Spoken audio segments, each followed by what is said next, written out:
ഇപ്പോൾ കടന്നു പോകുന്നത് കർക്കിടക മാസത്തിലൂടെയാണ്. കാറും കോളും കടന്ന പഞ്ഞവും പട്ടിണി അനുഭവിക്കുന്ന ഈ മാസത്തിന് ശേഷം പ്രത്യക്ഷ ദിവസഭ വിശ്വാസികളെ സംബന്ധിച്ചിടത്തോളം നമുക്ക് ഏറ്റവും സന്തോഷമാർന്നൊരു മാസമാണ് അടുത്ത മാസം കടന്നു വരുന്നത്. അതായത് ചിങ്ങമാസം. നമ്മളുടെ രാജാതിരാജനായിരിക്കുന്ന, നമ്മുടെ എല്ലാം മനസ്സിനെ ഭരിച്ചുകൊണ്ടിരിക്കുന്ന, നിയന്ത്രിച്ചുകൊണ്ടിരിക്കുന്ന നമ്മുടെ വാഴ്ചീനാധിപൻ്റെ ജന്മദിനമാണ് നമുക്ക് കടന്നു വരുന്നത്. അതായത് ഈ നമ്മുടെ രാജ്യത്ത് നമുക്ക് ചെങ്കോലും കിരീടവും നഷ്ടപ്പെട്ട നമ്മുടെ ആദിപിതാക്കന്മാർക്ക് ആ ഒരു ചെങ്കോലും കിരീടവും രാജാതിരാജനെയും ഒക്കെയും നമുക്ക് സ്ഥാപിച്ചു തന്ന ആ വലിയൊരു ശക്തിയാണ് വാഴ്ചീനാധിപൻ എന്ന് നമുക്കറിയാം. നമ്മളെ ഗുരുദേവൻ പറഞ്ഞു പഠിപ്പിച്ചിരിക്കുന്നത് അങ്ങനെ തന്നെയാണ്.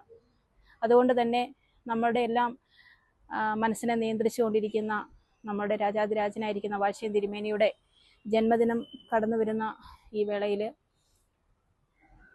സഭയിലുള്ള എല്ലാ വിശ്വാസികൾക്കും, അപാലവൃത്തമുള്ള എല്ലാ വിശ്വാസികൾക്കും എൻ്റെ വ്യക്തിപരമായ പേരിലും മഹിളാ സമാജത്തിൻ്റെ നാമത്തിലുമുള്ള ജന്മദിനാശംസകൾ, ചിങ്ങ 9-ൻ്റെ ആശംസകൾ, പ്രത്യക്ഷ ദൈവസഭക്കാരുടെ ഓണത്തിൻ്റെ ആശംസകൾ നേർന്നുകൊണ്ട് ഞാൻ എൻ്റെ എളിയ വാക്കുകൾ നിർത്തുന്നു. സ്നേഹവന്ദനം.